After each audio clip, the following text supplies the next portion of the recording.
الصبح بدا من طلعته کہ حضرت حنا سلام اللہ علیہ اللہ کی جلیل القدر بندی ہیں. یہ سورہ آل عمران ہے. یہ اس عظیم المرتبت خاندان کے نام پر منسوب ہے. حضرت حنا حضرت عمران کی بیوی ہیں اور اس جوڑے کے ہاں اولاد نہیں تھی. صبر شکر کر کے زندگی کاٹ رہے تھے. کوئی بات نہیں، اگر اولاد نہیں ہے تو کوئی بات نہیں، اللہ کی تقسیم پہ ہم راضی ہیں. ایک دن دوپہر کا وقت تھا. صحن میں چارپائی بچھائے آپ جو ہیں وہ لیٹی تھیں کہ کیا دیکھا کہ گھونسلے میں چڑیا نے بچے نکالے ہوئے اور کہیں سے چڑیا اڑ کے جا کے دانا اٹھا کے لاتی ہے. بچہ چونچ کھولتا ہے اور اس کی ماں اس کی چونچ میں دانا ڈالتی ہے. بچے اور ماں کا یہ پیار دیکھا تو حضرت حنا کا دل چوٹ کھا گیا اور عرض کی مالک تو نے جانوروں کو بھی بچے دیے ہیں اور وہ بھی ان سے پیار کرتے ہیں، تو میں اولاد سے محروم ہوں. میرے مالک اگر تو مجھے اولاد دے تو بیت اللہ کے لیے اسے وقف کر دوں گی. اللہ نے ان کی گود ہری کر دی.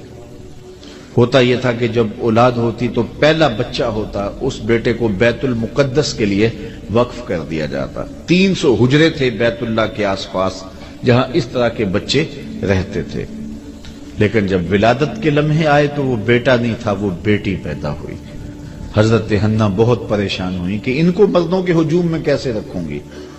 تو کہا مالک یہ تو بیٹی پیدا ہوئی ہے. کہا حنا پریشان نہیں ہونا، جس طرح کی ہم نے تمہیں بیٹی دی ایسے بیٹے بھی نہیں ہوتے.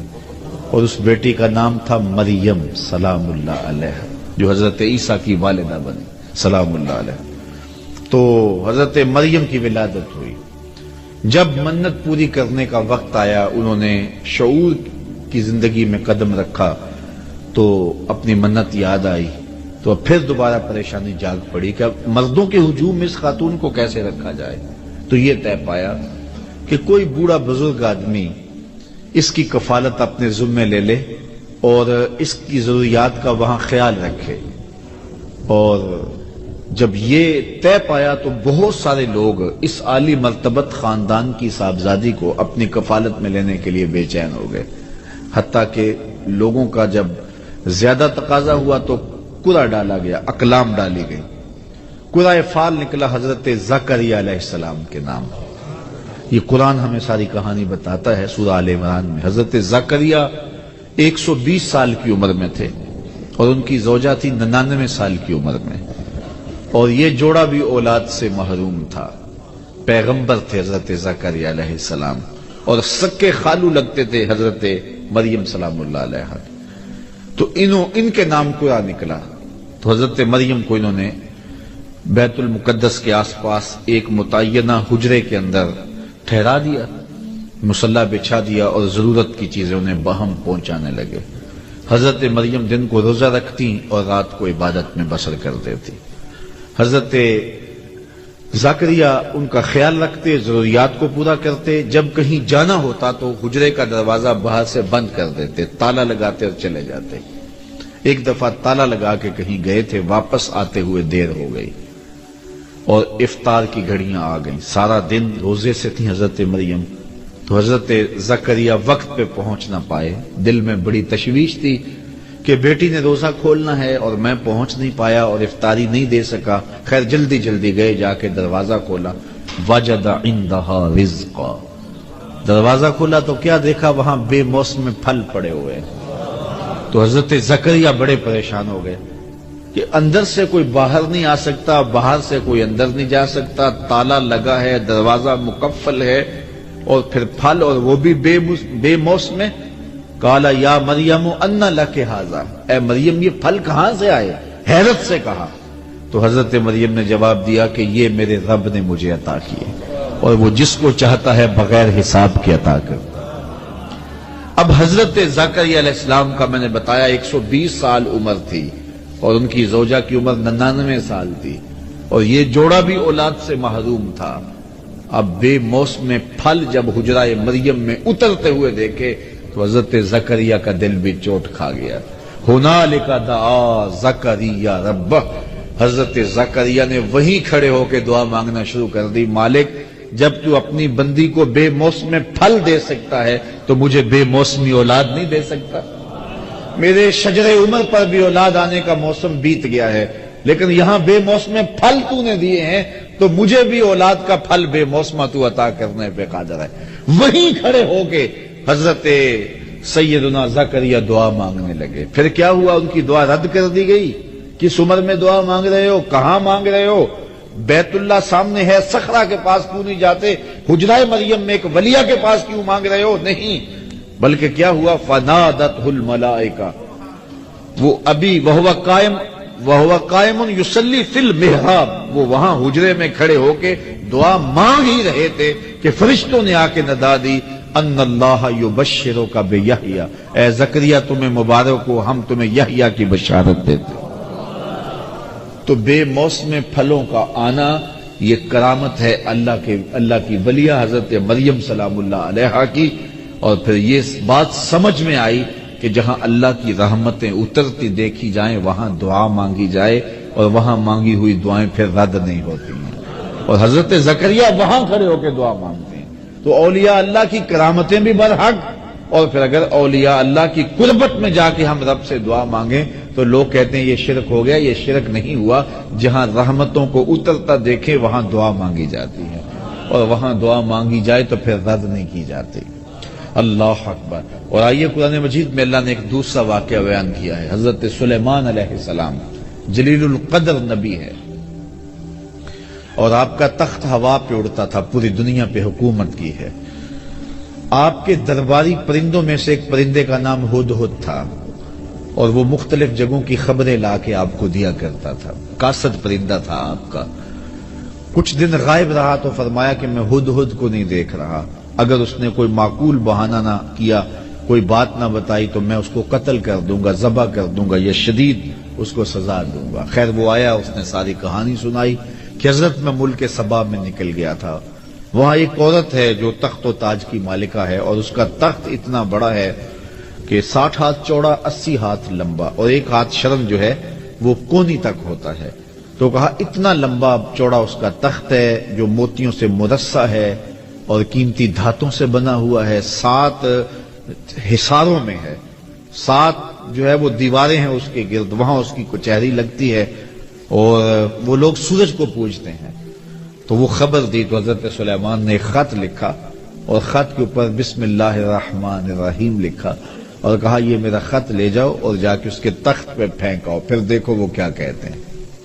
وہ ہدہد حضرت سلیمان کا دیا ہوا خط لے کے ملک سبا میں پہنچتا ہے، جو وہاں سے 1 مہینے کی مسافت پر تھا، اور وہاں جا کے اس نے وہ کاغذ کا ٹکڑا جس کے اوپر یہ لکھا ہوا تھا آپ کے خط کی عبارت وہاں پھینک دیا۔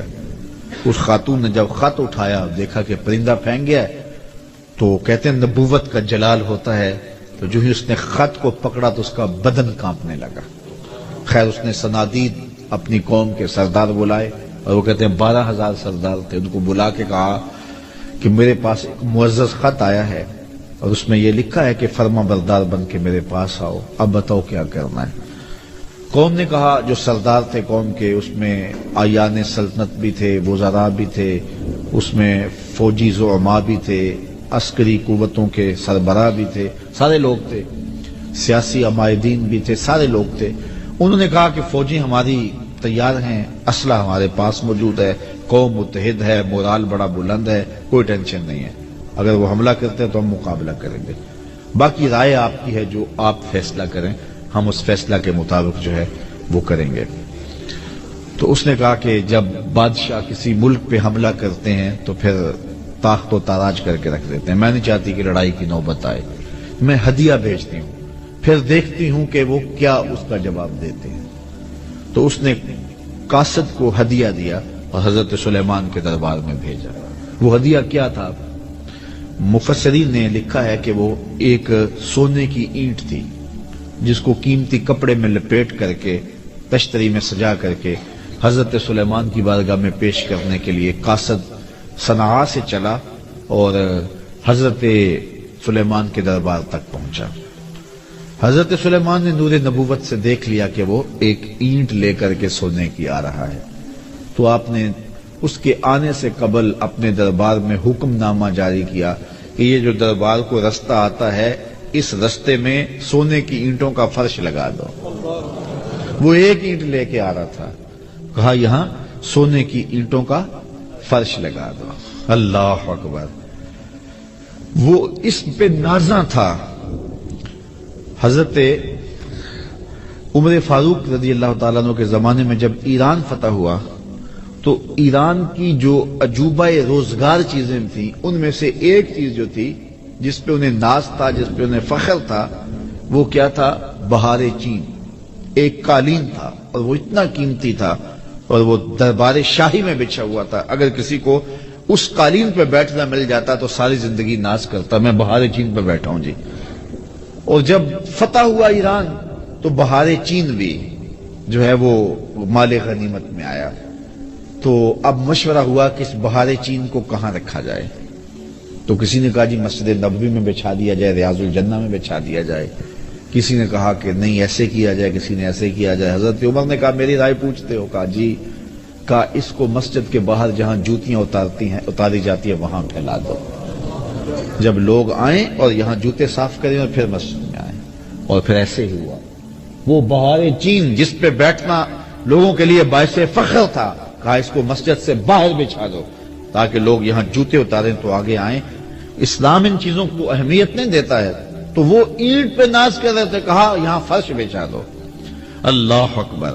اور جب وہ وہاں پہنچا تو اس نے دیکھا, اور وہ کیا ہدیہ پیش کرتا, خیر حکم شاہی تھا, وہ ہدیہ لے کر آیا. تو حضرت سلیمان نے کہا کہ تم اپنے ہدیے پہ خوش ہوتے ہو, میں تمہارا ہدیہ لینے والا نہیں ہوں. اطاعت کر کے آ جاؤ ورنہ جنگ کے لیے تیار ہو جاؤ. جا کے اس نے پھر بتایا جا کے کہ حضرت ہم وہاں گئے ہیں ایک اینٹ لے کر, وہاں تو فرش میں بچھی ہوئی اینٹیں نظر آ رہی, ان کو ہمارے ان ہدیوں کی کوئی ضرورت نہیں ہے, وہ تو انہوں نے قدموں میں ڈال کے رکھی ہیں. خواجہ نظام الدین اولیاء کے پاس علاء الدین خلجی آتا تھا, اس کی آرزو تھی کہ میں ان سے ملاقات کروں. آپ ملاقات نہیں کرتے تھے. آپ نے فرمایا کہ فقیر کی خانقاہ کے 2 دروازے ہیں, اگر تو ایک دروازے سے آئے گا دوسرے سے باہر نکل جاؤں گا, اور اگر تو نے زیادہ ضد کی طرح شہر چھوڑ جاؤں گا. خیر وہ آ ہی گیا تو خادموں نے آپ سے ملنے نہ دیا, پہرے دار کھڑے ہو گئے. تو اس نے سمجھا کہ یہ فقیر مر جائیں گے لیکن اپنی ڈیوٹی سے نہیں ہٹیں گے. تو اس نے کہا اچھا میں استبل حضرت کا دیکھنا چاہتا ہوں, حضرت کی خان کا دیکھنا چاہتا ہوں. تو جب استبل میں پہنچا تو جو گھوڑے تھے ان کی زنجیریں سونے کی تھی اور جو میخیں تھیں قلعے تھے وہ چاندی کے تھے. تو بڑا حیرت زدہ ہوا اور اس کو شرارت سوجی. اس نے کاغذ کے ٹکڑے پہ لکھا یہ کیا ہوا, فقیروں کے پاس بھی سونا چاندی اور بادشاہوں کے پاس بھی سونا چاندی. اور یہ کاغذ کا ٹکڑا اندر بھیجا. حضرت نظام الدین اولیاء نے دیکھا, اس کی پشت پہ لکھ کے دوبارہ بھیجا.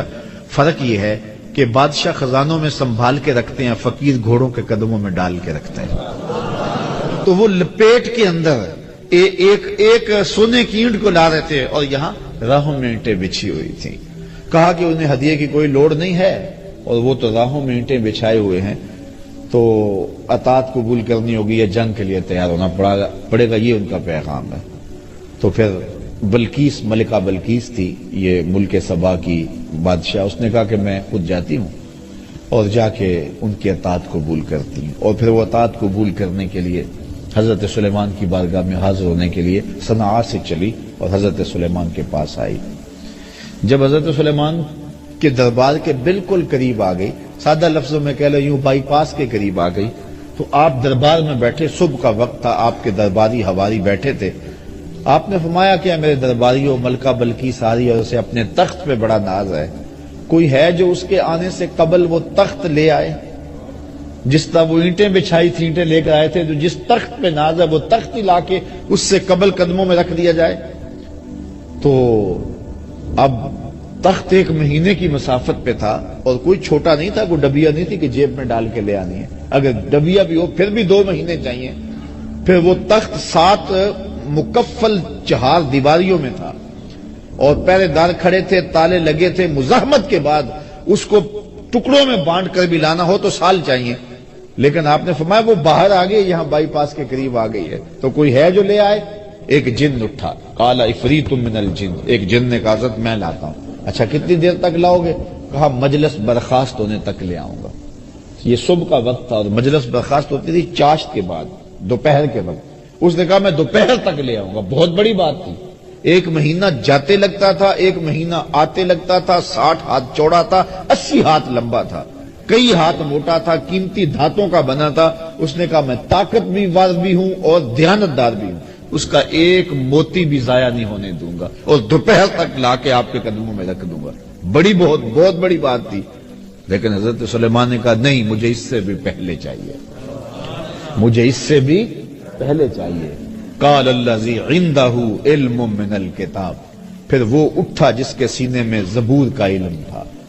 آصف بن برخیہ نام لکھا ہے مفسرین نے، اور آپ کا خالوزاد تھا، یہ آپ کا بھانجا تھا اور آپ کا امتی تھا، اسم اعظم جانتا تھا. وہ اٹھ کے کھڑا ہوا، حضرت انا آتی کا بے ہی، میں حاضر کر دیتا ہوں. کہا یہ تو دوپہر تک کا وقت دے رہا جن، تم کتنی دیر تک لاؤ گے، کتنا وقت لو گے؟ تو آصف بن برخیہ بولے میں اپنی جناب جانب سے نہیں کہہ رہا، قرآن کہہ رہا ہے. قال الذی عندہ علم من الکتاب، جس کے سینے میں کتاب اللہ کا علم تھا وہ بولا انا آتی کا بہی، میں حاضر کر دیتا ہوں. کتنی دیر لگے گی؟ قبل ان یرتد الیک طرفک، حضور آپ آنکھ بعد میں جھپکیں گے، تخت پہلے پڑا ہوا. اور حضرت سلیمان نے ابھی آنکھ نہیں جھپکی، تخت سامنے پڑا ہوا تھا. اللہ اکبر. تو جب تخت سامنے نظر آیا تو بے ساختہ کہا ھذا من فضل ربی، یہ میرے رب کا فضل ہے جس نے میری چوکھٹ کے ایک غلام کو یہ شان دی ہے. یار جس نبی کے غلام کی یہ شان ہے، جس نبی کے مقتدی کی یہ شان ہے کہ وہ اتنی مسافت سے اتنا بڑا تخت ہے، یہ قرآن ہے، اس کا انکار بھی نہیں کیا جا سکتا، آنے واحد میں لا کے قدموں میں رکھ دیتا ہے. ایک بدبخت نے کہا ہے کہ یہ تمثیلی واقعہ ہے، یہ سمجھانے کے لیے بات بیان کی ہے. نفس الامر میں ایسا نہیں ہوا، جبکہ قرآن تمثیلی واقعات نہیں بیان کرتا، یہ حقیقت ہے. وہ تخت بلقیس آیا، آنے واحد میں آیا، قرآن کہتا ہے سامنے پڑا ہوا تھا. اور حضرت سلیمان نے کہا یہ میرے رب کا فضل ہے کہ جس نے میرے مقتدی کو یہ شان دی. یار جس کے مقتدی کی یہ شان ہے، حضرت سلیمان کے مقتدی کی یہ شان ہے کہ 1 مہینے کی مسافت سے تخت بلقیس لا کے آنکھ جھپکنے سے قبل قدموں میں حاضر کر دیتے ہیں. اور خود مقتدی بن کے حضرت سلیمان جس نبی کے پیچھے کھڑے تھے مسجد اقصیٰ میں، اس مقتدا کی شان کا عالم کیا ہو. یہ شان ہے خدمت گاروں کی سرکار کا عالم. اور یہ بات طے ہے جس طرح حضور نبیوں سے افضل ہیں، حضور کی امت باقی امتوں سے افضل ہے. اسی طرح حضور کی امت کے ولی باقی امت کے ولیوں سے افضل ہیں. تو اگر تخت بلقیس آنے واحد میں حضرت آصف بن برخیہ حاضر کر دیتے ہیں، تو اگر امت مصطفیہ کے کسی ولی کی کوئی ایسی کرامت بیان ہوتی ہے تو پھر چی بجبی کیوں ہو جایا جاتا ہے؟ کیوں حضور کی عظمت، حضور کے امتیوں کی اور حضور علیہ السلام کی امت کے اولیاء کی عظمت کا کیوں انکار کر دیا جاتا ہے؟ کابل میں بھیڑ بنی ہوئی تھی، لوگوں کا ہجوم تھا. شاہی خادموں سے ایک لونڈی گزرتے ہوئے اس نے کہا یہ کیا تماشا ہے، کیوں لوگ کھڑے ہیں؟ لوگوں نے کہا یہ تماشا نہیں ہے، یہ شاہ نقشبند بخاری آئے ہیں بخارے سے، اور لوگ ان سے اکتساب فیض کر رہے ہیں. تو کہا یہ لوگ کون ہوتے ہیں؟ کہا یہ باطن کے طبیب ہوتے ہیں، من کی امراض دور کرتے ہیں. اور کہا سنو، اوکھے ویلے مشکل وقت کام بھی آ جاتے ہیں. اس نے کہا نسبت قائم کرنے میں کیا حرج ہے؟ شیخ سے نسبت قائم کر لی. وقت گزرتا گیا، نیک تو پہلے ہی تھی لیکن شیخ کی تعلیمات کا رنگ چڑھا اور زیادہ دیانت سے کام کیا. شاہ کی نظر میں بہت زیادہ محبوب ہو گئی. باقی ہم اثر لونڈیوں نے حسد کیا اور چوری کر کے اس کے سامان سے برآمد کروا دیا زیور بادشاہ کا. بادشاہ کو بڑا غصہ آیا، میں نے اتنی محبت دی، اتنا اعتماد کیا اور میرے گھر کی چوری کی اس نے. حکم نامہ شاہی جاری ہو گیا کہ اس کو لے جاؤ محل کی چھت پر، چوبارے پر، اور وہاں سے جا کے دھکا دے دو تاکہ اس کے ٹکڑے ٹکڑے ہو جائے بدن کے، لوگوں کو پتہ چلے بادشاہوں کے گھر کتنے مقدس ہوتے ہیں. اس نے لاکھ کہا کہ میں نے چوری نہیں کی، لیکن اس میں کون سنتا تھا اس کی. خیر لونڈی کو چوبارے پہ لے جایا گیا اور جلاد دھکا دینے لگا تو اس کو اب یاد آیا کہ سنا ہے اوکھے ویلے پیر کام آتا ہے. تو اس نے بخارے کی طرف منہ کر کے کہا شیع للہ چوں گدائے مستمن المدد خواہم ز شاہ نقشبند، اللہ کے لیے میرے پیر میری مدد کو آؤ. اس سے اوکھا ویلا میرے اوپر کیا ہو سکتا ہے؟ اتنے میں جلاد نے دھکا دے دیا. جلاد نے جب دھکا دیا اور وہ نیچے آئی، شاہ نقشبند بخاری کے ہاتھ پھیلے ہوئے تھے، آنکھیں پھٹی کی پھٹی رہ گئی، بے ساختہ. کہا حضرت آپ کب آئے؟ فرمانے لگے تو از چبارہ آمدی من از بخارا آمدم. تو چبارے سے چل پڑی تھی، میں بخارے سے چل پڑا. یہ شان ہے خدمت گاروں کی، سرکار کا عالم کیا ہوگا. تو اللہ تعالیٰ نے اپنے ولیوں کو یہ طاقتیں دی ہوئی ہیں، یہ توانائیاں دی ہوئی ہیں. تو کرامت کا انکار نہیں ہے، لیکن یہ بات ذہن میں رکھیں کہ اللہ کے ولی کی پہچان اور معرفت جو ہے وہ ایمان اور تقوی سے ہے، اور ان کا درس اور ان کی تگ و تاز، ان کی جد و جہد لوگوں کے ایمان کی مضبوطی اور تقوی کی صفات کو روحوں میں اتارنا اور باطن میں پیدا کرنا، یہ ان کا مشن ہے، یہی ان کی زندگی ہے. باقی راستے میں کبھی کبھی کرامات کا بھی ظہور ہو جاتا ہے، کبھی ایسا ہوتا ہے ساری زندگی گزر جاتی ہے کرامات کا ظہور نہیں بھی ہوتا. کتنے اولیاء ایسے گزرے ہیں جن کی کرامات ہمیں نہیں ملتی، تو اس کا مطلب ہے وہ ولی نہیں تھے. اور کتنے لوگ ہیں کہ جن کی کرامات بہت زیادہ ملتی ہیں اور وہ اس پائے کے نہیں ہیں، اس سے قبل جو گزرے ہیں وہ جلیل المرتبت جو ہے وہ مقامات پہ فائز تھے، لیکن ان کی کرامات اتنی ہمیں نہیں ملتی جتنی کرامات ہمیں بعد میں متاخرین کی ملتی ہیں. اصحاب کی اور تابعین کی اتنی نہیں ملتی. تو اس کا مطلب ہے ان کی کرامات نہیں تھی، زندگی میں ان کی توجہ اس سمت نہیں رہی اور لوگوں نے جو ہے وہ اس نظر سے جو ہے وہ ان کو نہ دیکھا. اس لیے یہ بات ذہن میں رکھیں کہ کرامات اپنی جگہ پہ برحق، لیکن کرامات کا کاروبار نہ کیا جائے. ہمارے صوفیہ تو یہاں تک فرماتے ہیں الکرامات حیض الرجال، کرامات مردوں کا حیض ہے. جس طرح ایام مخصوصہ میں عورتیں اس کیفیت کو چھپاتی ہیں، اہل اللہ نہیں چاہتے کہ ہم سے کرامات کا صدور ہو، وہ یہ چاہتے ہی نہیں ہیں. بلکہ حضرت شاہ نقشبند بخاری علیہ رحمہ سے کسی نے پوچھا حضرت آپ کی کوئی کرامت؟ تو فرمانے لگے کہ اس سے بڑی کرامت اور کیا ہے کہ اتنے گناہوں کے بعد زمین پہ چل رہا ہوں، زمین اپنے اندر مجھے دھنسا نہیں رہی. تو یہ ان کے جذبات تھے. یہ نہیں ہے کہ یہاں بیٹھے ہیں اور کرامات کا ظہور کر رہے ہیں. وہ کبھی کبھی ایسا ہوا ہے کہ پاؤں سے ٹھوکر لگی. حضرت شاہ نقشبند بخاری کی کبھی کیفیت ایسی بھی ہوئی کہ آپ نہر کے کنارے جا رہے تھے، کسی نے کہا حضرت اب وہ لوگ نہیں رہے کہ جن کی کرامات جو ہے وہ ان کا ظہور ہوتا تھا. فرمانے لگے نہیں ہیں جو آج بھی پانی کو کہیں کہ ادھر نہیں ادھر چل تو ادھر چلنا شروع کر دے تو وہ دریا ادھر چلنا شروع ہو گیا. فرمایا میں نے تو ویسے ہی بات کی تھی تو چلنا شروع ہو گیا.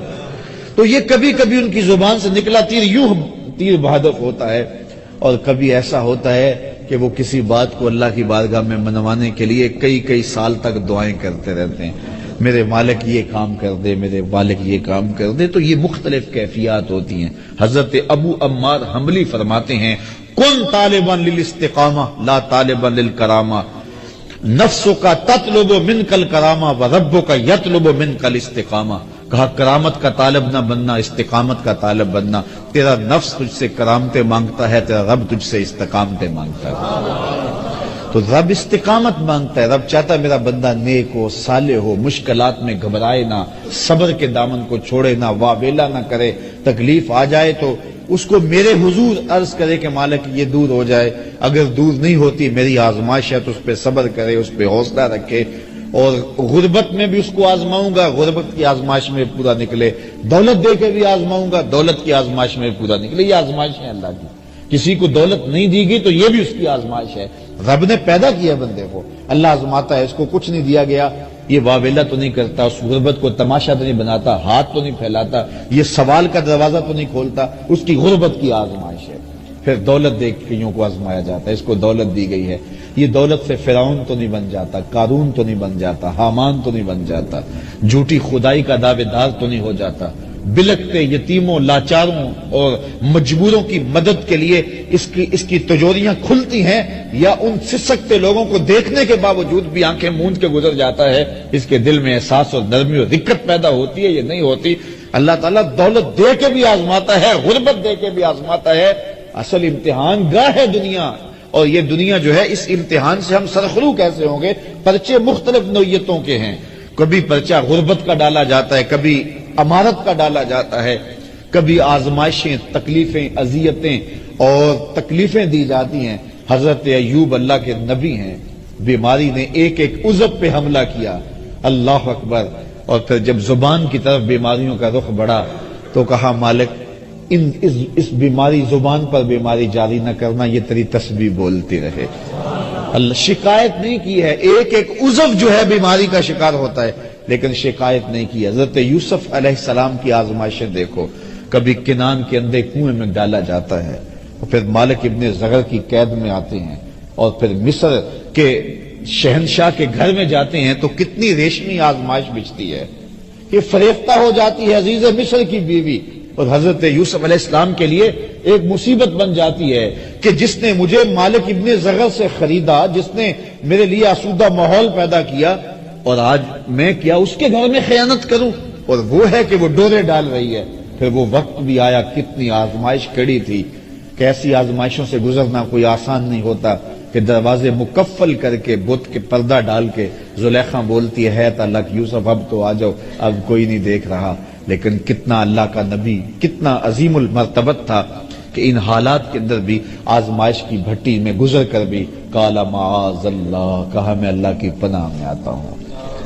اور پھر اس آزمائش سے نکلے تو پھر کیا ہوا کہ وہ خواتین آ گئی مصر کی اور انہوں نے انگلیاں کاٹ لی، اور یہ بلوائی تو زلیخا نے تھی، اور وہ کہتی تھی غلام پہ دل ہار گئی، شہرا ہو گیا نا اس بات کا، تو اس نے بلوایا سب کو اور پھل دیے۔ پھر حضرت یوسف تھوڑا سا نقاب سرکا کے گزرے تو وہ ساری اس فتنے میں جو ہے وہ شکار ہو گئی جس میں زلیخا شکار تھی، اور حضرت یوسف علیہ السلام کو ساری اپنی خواہشات پیش کرنے لگی، پہلے ایک تھی اب کئی ہو گئی، اور یہ ساری عظیم المرتبت خاندانوں کی خواتین تھی۔ حضرت یوسف علیہ السلام پریشان ہو کے اس آزمائش سے نکلنے کے اللہ کی بارگاہ میں کیا عرض کرتے ہیں، مالک اس آزمائش سے بہتر ہے میں قید میں چلا جاؤں۔ اور پھر 7 سال تک حضرت یوسف علیہ السلام قید میں رہے، اپنی عصمت بچانے کے لیے، آبرو بچانے کے لیے۔ زندگی آزمائشوں کا نام ہے، مشکلات کا نام ہے۔ کیا میں نے اس خاکدان سے کنارہ جہاں رزق کا نام ہے آب و دانا، پلٹنا جھپٹنا جھپٹ کر پلٹنا، لہو گرم رکھنے کا ہے ایک بہانہ، پرندوں کی دنیا کا درویش ہوں میں کہ شاہی بناتا نہیں آشیانہ۔ نبیوں کی آزمائشیں ہوئی ہیں، امام رازی نے لکھا ہے مکے سے لے کر طائف تک 70 ایسے نبیوں کی قبریں ہیں جن کی وفات صرف بھوک کی وجہ سے ہوئی ہے، صرف بھوک کی وجہ سے ہوئی ہے۔ یار ہمیں کیا آزمائش آئی کہ دوڑ کے بابے کے پاس چلے جاتے ہیں، بے عمل بابے کے پاس جا کے اپنا ایمان بھی لٹا دیتے ہیں۔ کتنی آزمائشیں آئی ہیں ان کے پاس، جلتی ہوئی چیخا میں پھینکا نہیں گیا، بیٹے کی گردن پہ چھری رکھنے کی آزمائش سے نہیں گزارا گیا، اور وادی غیر ذی زرع میں اپنے بیٹے کو چھوڑنے کی تلقین نہیں ہوئی۔ کن کن آزمائشوں سے نہیں گزرے یار، میرے اور آپ کے آقا و مولا کن آزمائشوں سے نہیں گزرے؟ حضور کا خاندان کیا کربلا سے نہیں گزرا؟ بلال حبشی کیا تپتے ہوئی ریتوں پہ نہیں لیٹے؟ حضرت خباب بن ارت کے جسم کے لوتھڑے جو ہے وہ توڑے نہیں گئے؟ کیا حضرت عمار ابن یاسر کی ماں کو مکے کے بازار میں شہید نہیں کیا گیا؟ حضرت یاسر کو شہید نہیں کیا گیا؟ حضرت عمار کو پکڑ کے آگ کے کولوں پر رکھا نہیں گیا؟ لوگوں کے بازو اور ہاتھ کاٹے نہیں گئے؟ کیا کیا مصیبتیں نہیں آئی ہیں راہ خدا میں؟ اور ہمیں کیا ہے، تھوڑا سا کام نیچے ہوا، تھوڑے سے گاہک کام آئے تو ہم پھر دوڑ گئے اور وہ شرکی عقائد میں مبتلا ہو گئے۔ اپنے آپ کو مضبوط کریں، اللہ تعالیٰ پر توکل کریں، اللہ پر بھروسہ کریں۔ کبھی وہ دولت دیتا ہے، کبھی کم دیتا ہے، کبھی زیادہ دیتا ہے، کبھی خوشی دیتا ہے، کبھی غم دیتا ہے، کبھی مسرت دیتا ہے، کبھی خوشحالیاں دیتا ہے، کبھی بڑھاپا ہے، کبھی جوانی ہے، یہ ساری آزمائشیں ہیں۔ کبھی دولت کی فراوانی ہے، کبھی بیماری ہے، کبھی صحت ہے، کبھی عزت ہے، کبھی رسوائیوں کی راہوں سے گزرنا پڑتا ہے۔ ان سارے مقامات سے گزرے، اللہ کا شکر ادا کرے اور اپنے دامن کو کبھی داغدار نہ ہونے دے، اور اللہ پر توکل کبھی کمزور نہ ہونے دے۔ اگر وہ خوشی میں رکھے تو کہا مالک تیری کرم نوازی کہ تو نے مجھے خوشیاں دی، اور اگر دکھ آ جائیں تو پھر کہے مالک جے سونا میرے دکھ وچ راضی تے میں سکھ نو چلے ڈاواں۔ مسرتیں ہوں، مسرتیں کوئی ہجوم کے اندر بھی اس کا شکر ادا کرے، اور دکھ غم آ جائیں تو پھر بھی تکلیف محسوس نہ کرے، کوئی بات نہیں ہے۔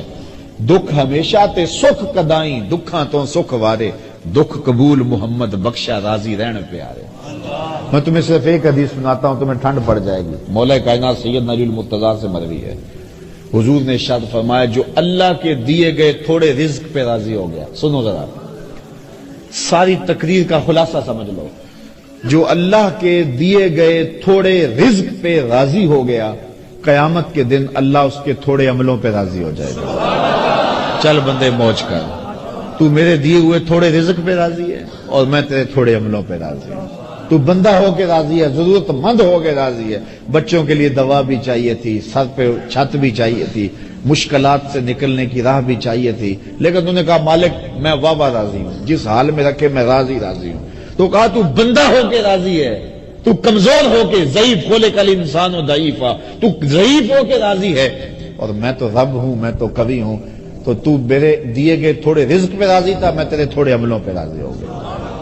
اور جو بلائیں تکلیفیں دنیا کے اوپر آتی ہیں، حدیث میں آتا ہے، صحیح حدیث ہے، قیامت کے دن اہل بلا کو جو صلہ دیا جائے گا، جو صبر کرتے ہیں بلا پہ، جو واویلا کہتے ہیں صلہ ضائع کر لیتے ہیں، جو بلا پہ صبر کرنے والے ہیں ان کو جو صلہ دیا جائے گا تو باقی لوگ سوچیں گے کاش ہمارے جسم کو لوہے کی کینچیوں سے کاٹ دیا گیا ہوتا تاکہ اس پر ہمیں یہ بھی صلہ نصیب ہوتا۔